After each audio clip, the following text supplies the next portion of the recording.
Historia natural del alma de Laura Bossi. Introducción. El eclipse del alma. ¿Cómo se podría sustituir alma? ¿Con qué palabra?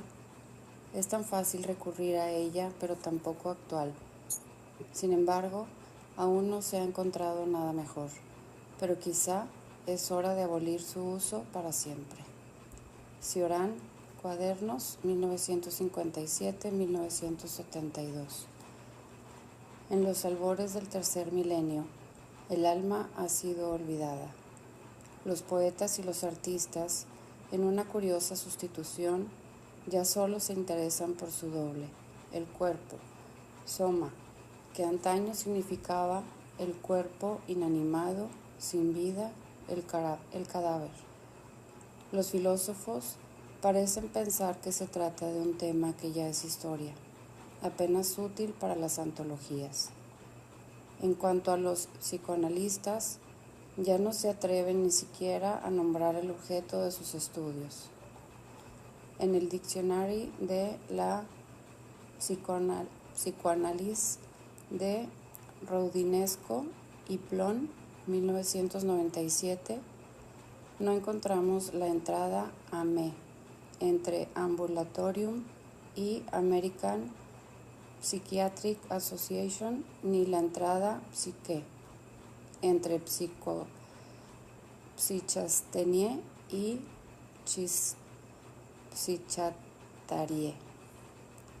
Incluso los teólogos parecen hoy en día molestos ante esta palabra, tal vez por miedo a ser tomados por dualistas anticuados o por simple fatiga ante siglos de controversia. Prefieren el término persona, cuyo significado teológico, opuesto a la naturaleza y relacionado con las hipóstasis divinas, escapa al profano, más familiarizado con su significado jurídico de origen estoico, de ciudadano responsable que desempeña un papel en la polis. El alma también está pues ausente de los escritos modernos y diccionarios de teología cristiana, e incluso de la liturgia católica en torno a los muertos. Eclipse del alma. Una desaparición tan singular apela a la reflexión. Una palabra tan antigua, ¿no se habrá desgastado a fuerza de significar demasiado? ¿Podemos relegarla definitivamente al desván de las ideas obsoletas? ¿Podemos proscribirla en nombre de la razón, de la claridad de pensamiento, como proponía Paul Valéry?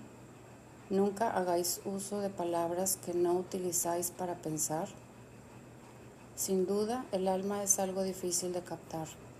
Es un concepto osado y vagamente monstruoso, pues reúne como la Trinidad, Padre, Hijo y Espíritu Santo, las tres preguntas fundamentales del ser humano: vida, muerte y conciencia.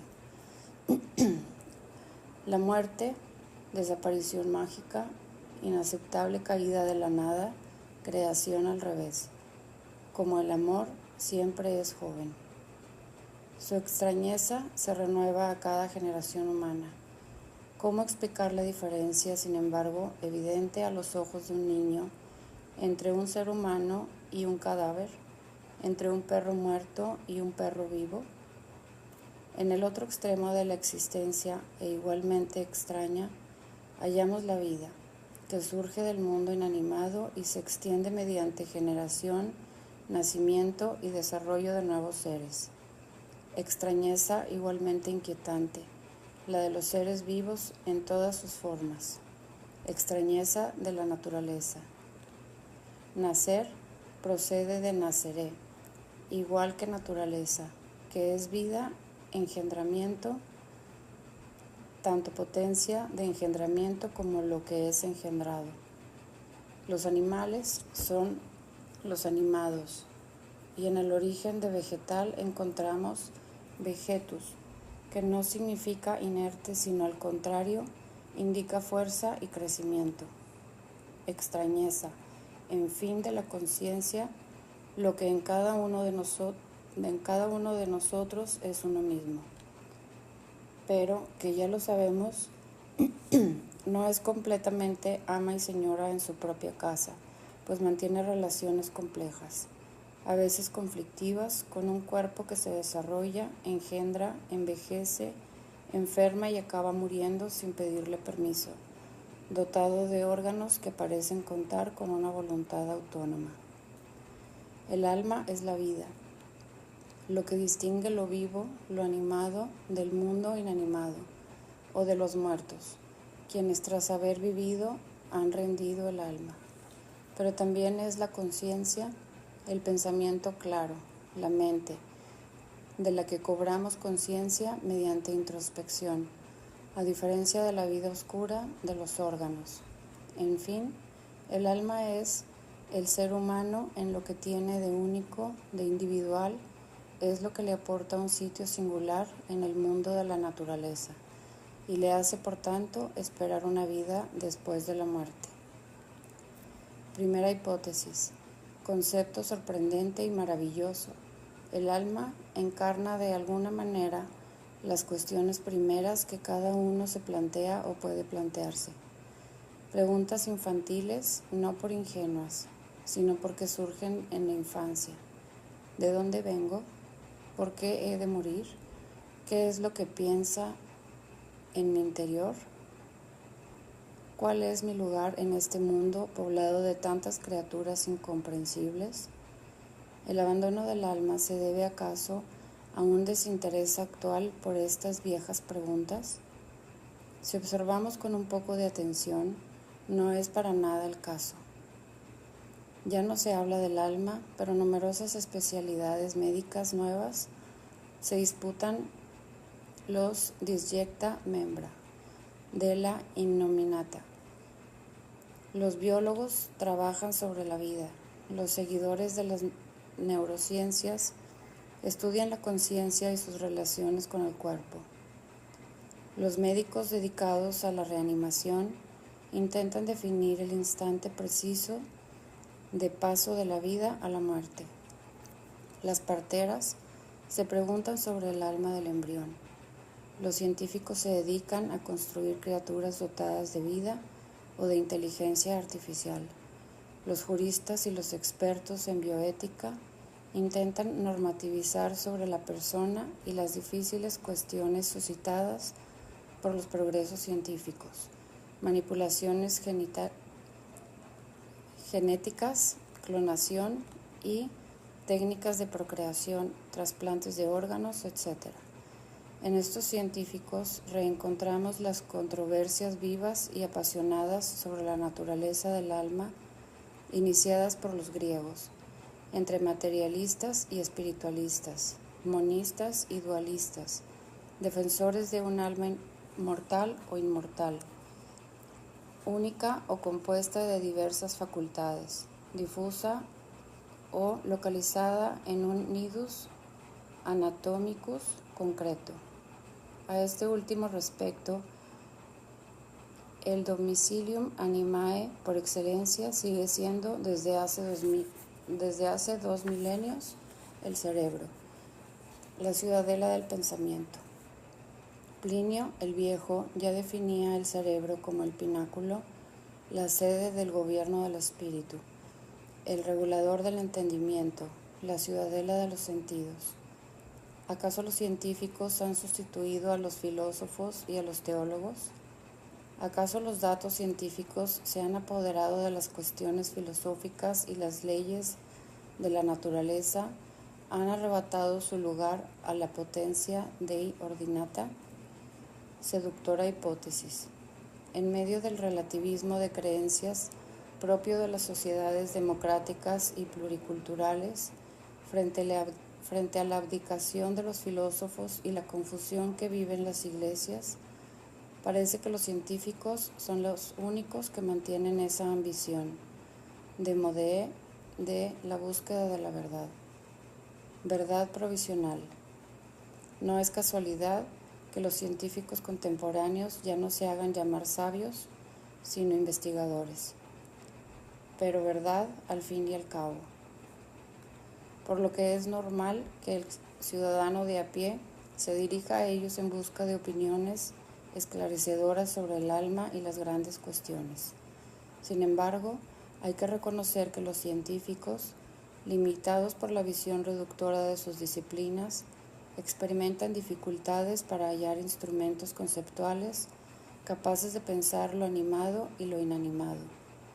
Los biólogos, los que estudian a los seres vivos desde Lamarck, inventor en 1801 del nombre y de la cosa, intentan comprender la vida sin la vida, a riesgo de perder la especificidad de su saber. La fisiología, en su origen, estudio de la naturaleza, Piscis, y desde Bichat y Cuvier, estudio de los fenómenos de los seres vivos, marginada desde hace décadas en beneficio de la biología molecular. Se limita a menudo a un acercamiento mecanicista. Neurólogos y psiquiatras escrutan el cerebro,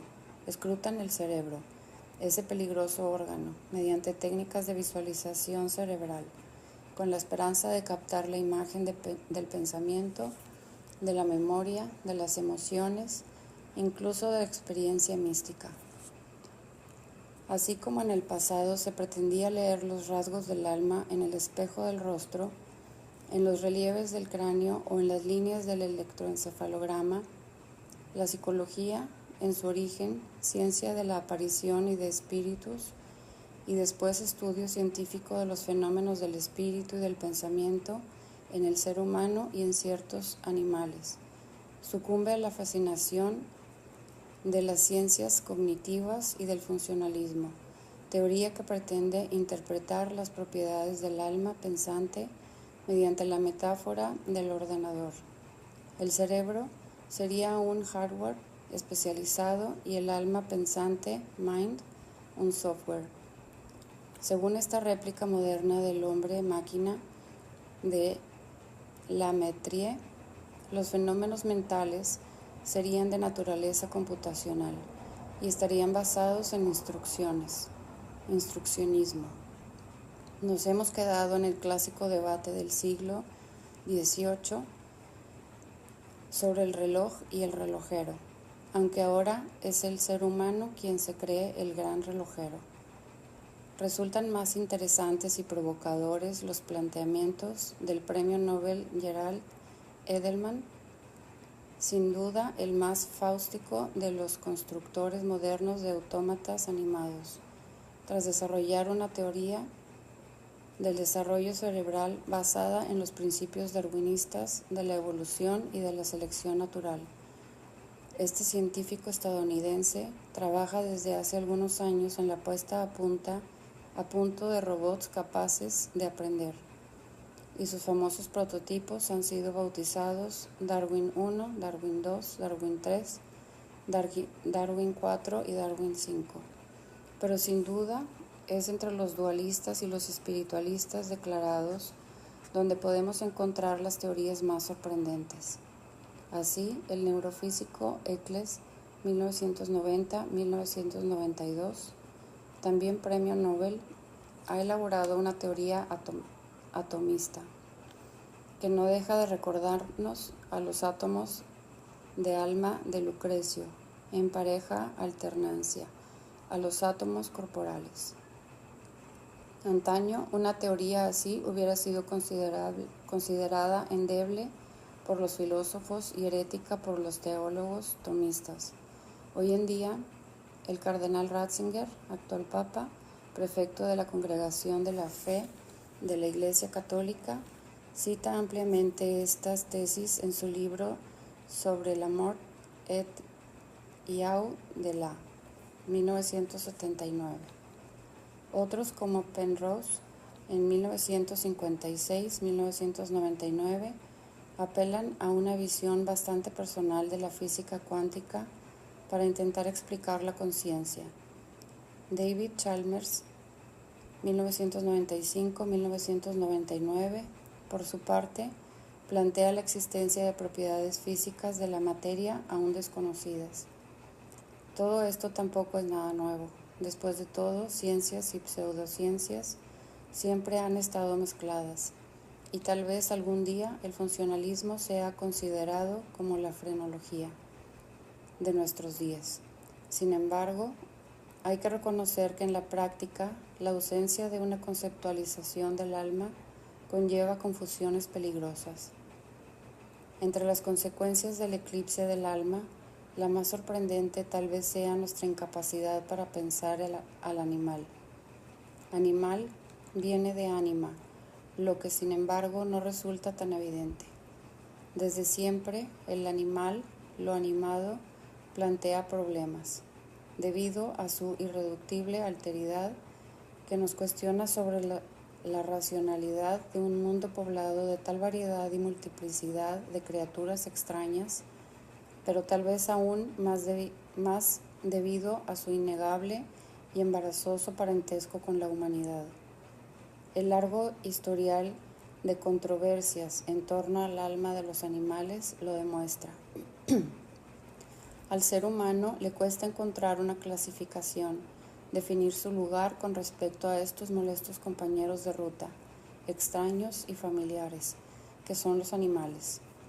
Divinizados en la antigüedad, demonizados en la Edad Media cristiana, dotados de un alma inmortal según los defensores de la metempsicosis, privados de inmortalidad individual según Santo Tomás, clasificados siguiendo una escala lineal y gradual en la sorprendente concepción de la escala naturae, relegados al rango de autómatas por los cartesianos, estudiados, descritos y clasificados en especies por los naturalistas, por fin reconocidos como parientes cercanos nuestros por la teoría darwinista y por la genética moderna, pero al mismo tiempo explotados como productos de consumo para la industria alimentaria, en ocasiones destruidos y quemados como si fueran stocks, caducados o excedentes de patatas o trigo.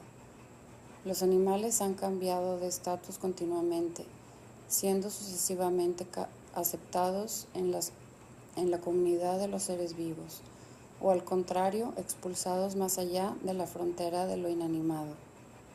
Pero el antropocentrismo cristiano y el cartesianismo nunca alcanzaron las cotas de incomprensión de lo viviente de la que hace gala la antropolatría contemporánea, que llega a negar que haya vida más allá de la existencia humana.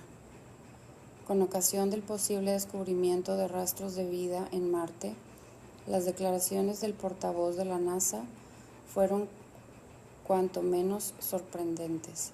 Ciertamente no se trata de vida tal y como la entendemos, de vida humana consciente, sino tan solo de organismos unicelulares.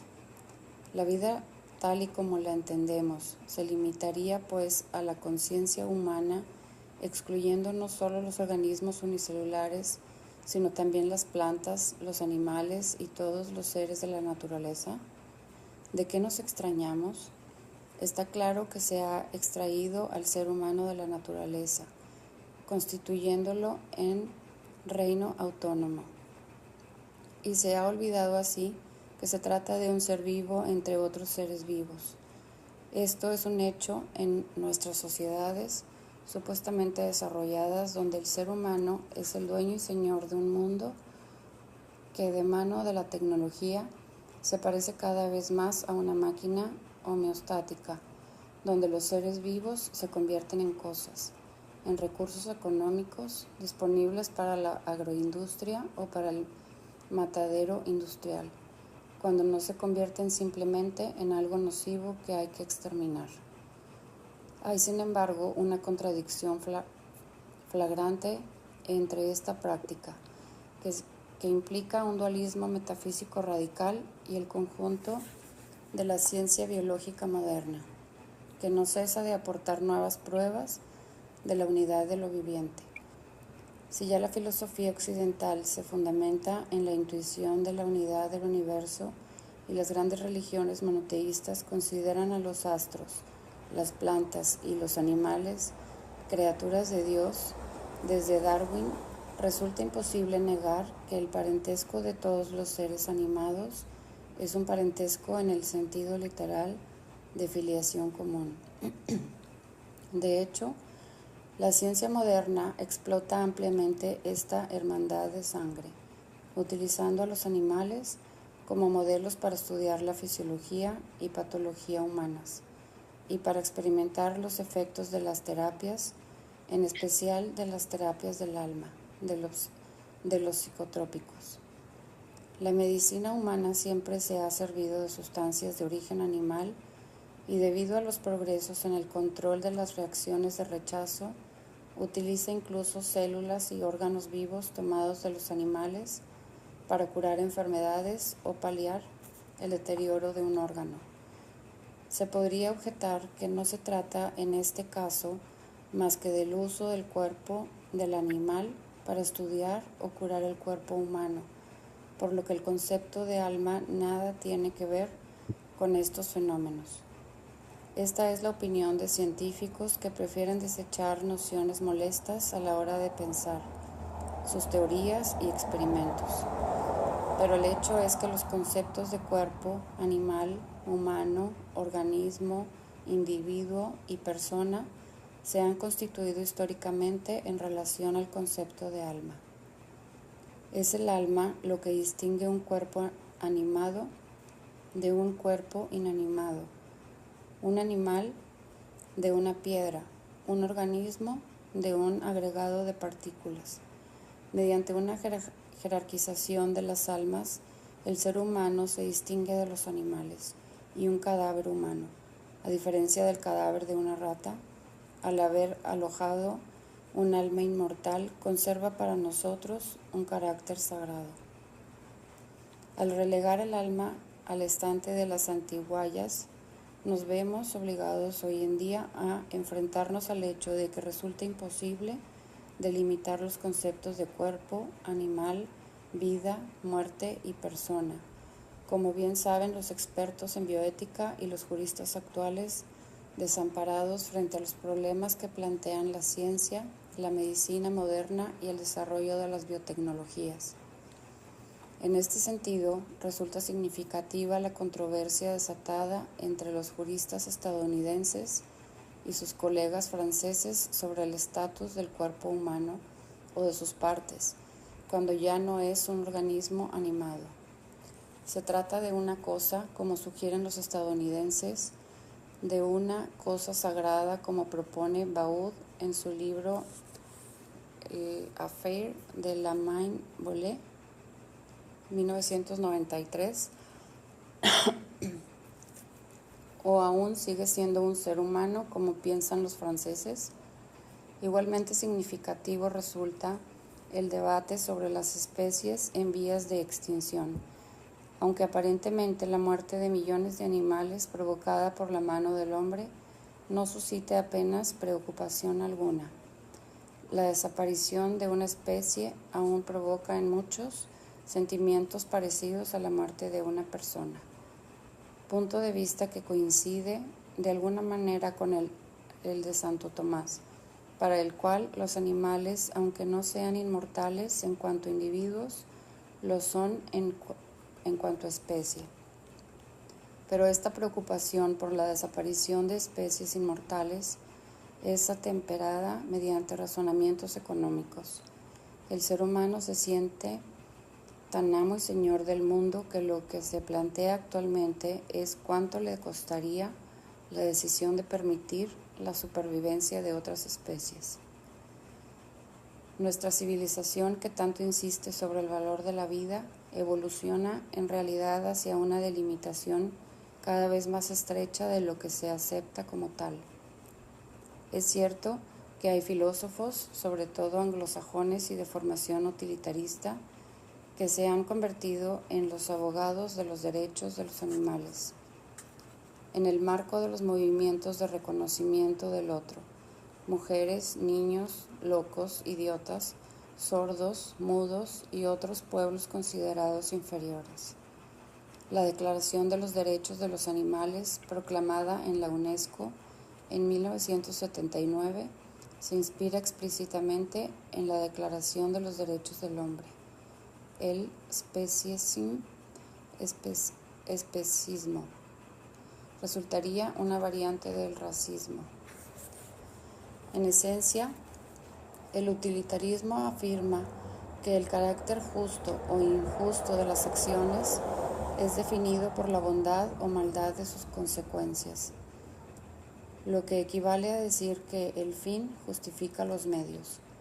Se trata de una filosofía igualitarista que considera que el mayor bienestar del mayor número de personas resulta equiparable al mayor bienestar de todo el mundo. También es, por definición, una filosofía que no concede ninguna sacralidad ni ninguna dignidad de por sí a la vida ni al individuo.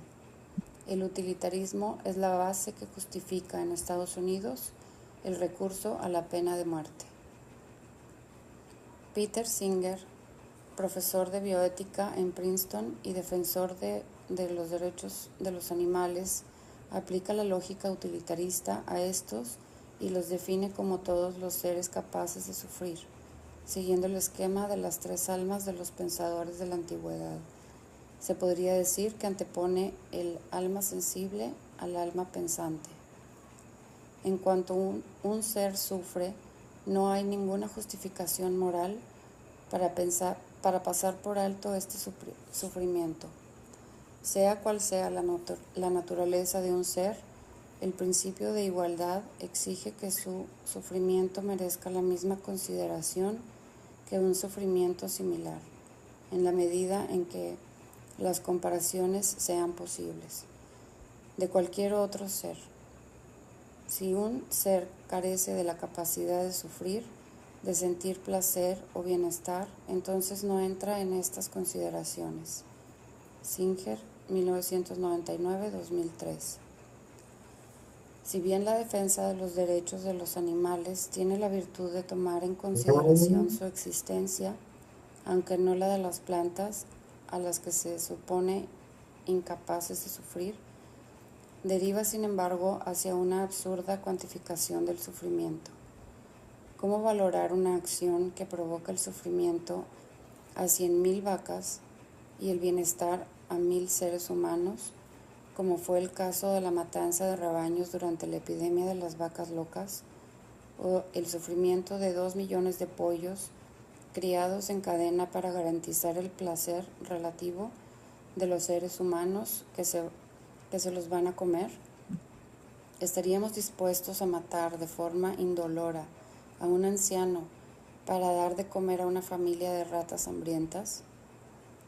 Sin caer en la crítica de Nietzsche, según el cual el utilitarismo estaría marcado por la bajeza plebeya e inglesa de las ideas modernas.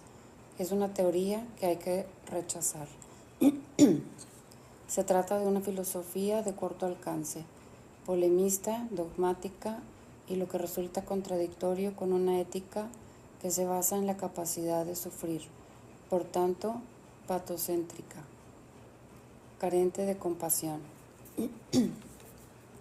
La pretensión de los utilitaristas de medirlo todo puede provocarnos una sonrisa, o podemos mofarnos de esta doctrina como hacía Théophile Gautier, que señalaba que el lugar más útil de una casa son las letrinas y reivindicaba el derecho a preferir una taza de porcelana china salpicada de dragones y mandarines que no me sirve para nada a otro tipo de taza que sí me sirve. Pero no olvidemos que se trata de una filosofía peligrosa.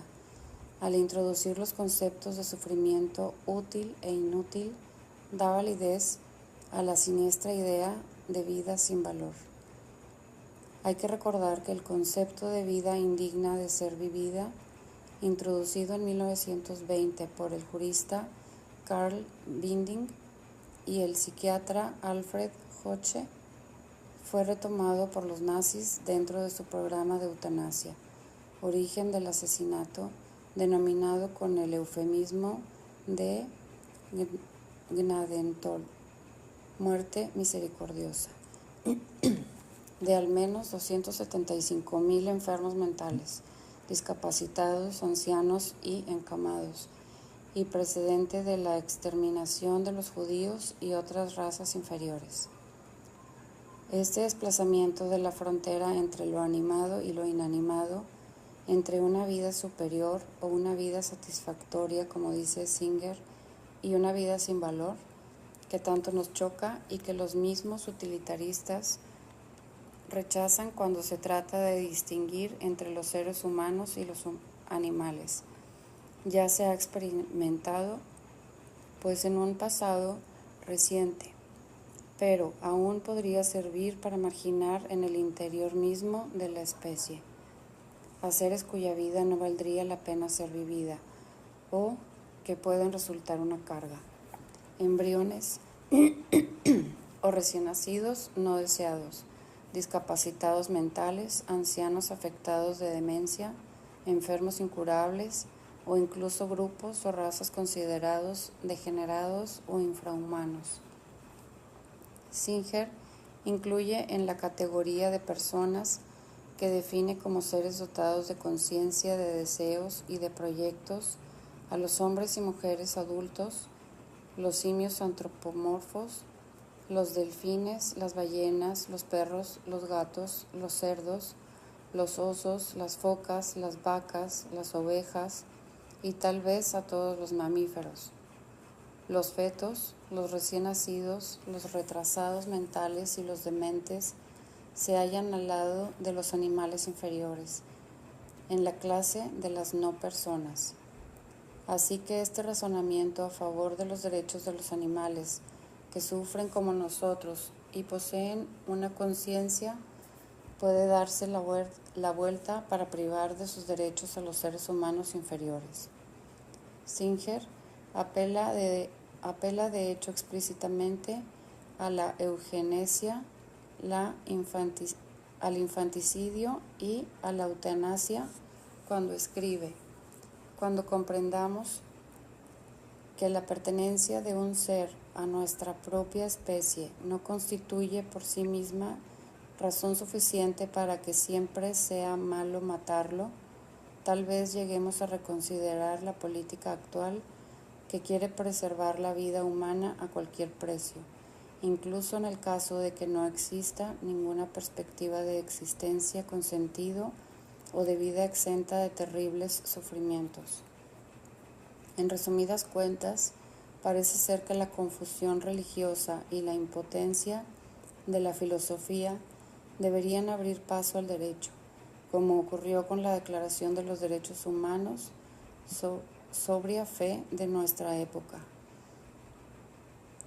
Pobre calco de la igualdad cristiana de los hijos de Dios.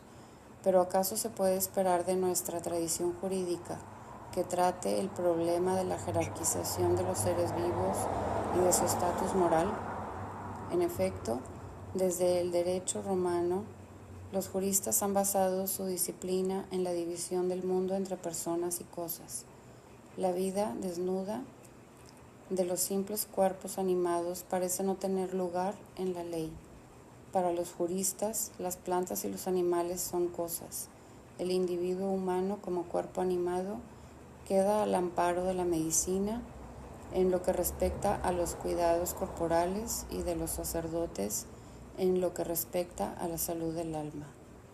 En cuanto al cadáver humano, esa extraña cosa siempre ha puesto en apuros a los hombres de leyes, como demuestra la singular pobreza de legislación al respecto. La grandeza civilizadora del derecho consiste precisamente en haber creado la ficción de una persona que no es un simple artificio mecánico, sino la creación de una verdad diferente a las leyes naturales y que ha permitido la edificación de la polis humana. Pero desde la irrupción de las biotecnologías, de las técnicas de procreación asistida y del trasplante de partes del cuerpo humano, el derecho se ha visto obligado a afrontar la vida desnuda, la sangre, los órganos, las fronteras entre la vida y la muerte, y los instrumentos jurídicos se han revelado incapaces de afrontar tales problemas. Peor aún, sus pretensiones de materializar, de naturalizar al ser humano, intentando localizarlo en un óvulo fecundado, un embrión, un feto, un niño, un adulto, un anciano, un moribundo, un enfermo o un órgano, están debilitando los fundamentos mismos del derecho. Pero es sobre todo la muerte la que nos hace sentirnos desamparados.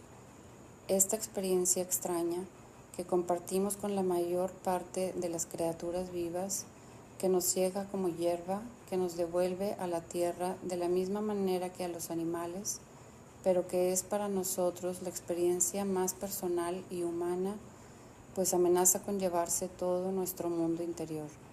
No puede comprenderse si consideramos al ser humano una máquina, o según ciertas teorías biológicas, un cuerpo efímero destinado a garantizar la supervivencia de sus genes.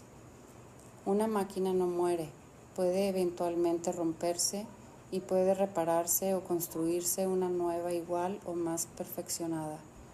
De esta concepción deriva la negación moderna de la muerte, junto al sueño de que algún día la medicina sea capaz de repararlo todo para alcanzar no la inmortalidad, sino una amortalidad.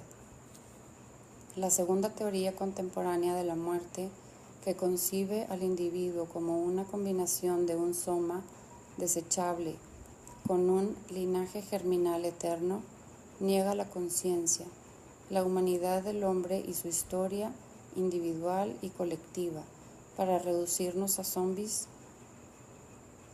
pilotados por nuestros genes. Pero la negación de la muerte y de la conciencia no puede fundamentar de manera razonable una visión del ser humano y del mundo. Las corrientes de opinión que reclaman el derecho a morir y reivindican el suicidio asistido o eutanasia parecen traducir la vergüenza y confusión del individuo moderno ante la muerte, cuya dimensión humana o trascendente ya no somos capaces de concebir, y frente a la cual ahora pedimos a la medicina una solución final. Alimentados por la ilusión de controlar esta última etapa de nuestra vida, los médicos se ven pues divididos entre la tradición de una visión intrínsecamente ética de su profesión, que desde Hipócrates prohíbe la opción de matar, y la tentación dictada por la visión mecanicista de la medicina moderna, de encontrar una solución tecnológica eficaz, cuando ya no hay posibilidades de reparar la máquina humana y la vida ya no vale la pena ser vivida. ¿Y qué decir entonces de las incertidumbres, tanto teológico-filosóficas como técnicas, a las que deben enfrentarse los médicos reanimadores cuando deben decidir en qué momento un paciente puede considerarse un cadáver? La definición de muerte cerebral, tan fácilmente aceptada en el mundo occidental tras la aparición de los trasplantes de órganos, conduce a considerar muertos a seres en los que aún persiste mucha vida. Así, por ejemplo, una mujer en estado de muerte cerebral ha podido dar a luz a un hijo saludable. E incluso tendencias más recientes pretenden reducir la vida a la actividad del córtex cerebral, definiendo así la muerte como la pérdida irreversible de lo que resulta esencial para el ser humano, a saber, el pensamiento consciente, según el concepto de Higher Brain Death. Se trata en este caso de un ejemplo extremo de encefalocentrismo, que localiza en el cerebro no solo el alma pensante, como hacían los pensadores de la antigüedad en su modelo de las tres almas, después de todo no tan ingenuos como se pensaba, sino también la vida y literalmente el alma entera. ¿No deberíamos más bien intentar comprender y comparar las teorías y los modelos que han propuesto y a veces incluso experimentado los filósofos, los teólogos, los médicos y los científicos para pensar el alma? ¿No deberíamos intentar retrasar sus orígenes, a veces muy antiguos, y seguir sus avatares en nuestra historia? Esta aproximación genealógica nos permitiría observar a partir de una idea del alma que comprendía la vida y el pensamiento, la emergencia de una jerarquía de las almas que situaba a los seres humanos o a los ángeles en la cumbre, seguida de una doble negación de dicha jerarquía, mediante desanimación, una mecanización de las almas inferiores que condujo a una difícil articulación del espíritu humano con un cuerpo y una naturaleza mecanizados, o al contrario, mediante una concepción panteísta que negaba la humanidad del hombre. Esto nos permitiría, sin duda, aprender mejor las claves de los debates entre los biólogos, herederos de tradiciones de pensamiento tan irreconciliables como el modelo del animal autómata y la Naturphilosophie alemana. También nos permitiría comprender la incómoda situación de los médicos atrapados entre la ilusión del control tecnológico de un cuerpo mecanizado y la angustia ante las complejas implicaciones morales, filosóficas, sociales y legales de sus intervenciones.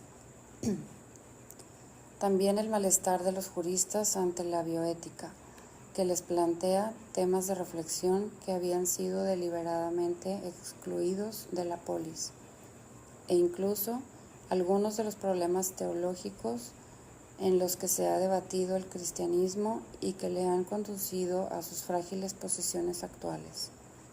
Y tal vez podríamos también esperar de esta reflexión un mejor conocimiento de nuestras contradicciones que nos suscite de nuevo preguntas sobre nuestro lugar entre los demás seres animados, sobre las difíciles relaciones tanto en nuestro interior como en las sociedades humanas, entre nuestro alma vital y nuestro alma pensante, entre el zoe y el bio, según la distinción aristotélica, entre nuestra vida desnuda de animal humano y esa vida buena y digna de ser consciente y libre que podemos llegar a ser, que tanto moralistas como juristas y teólogos han intentado imaginar y transmitirnos.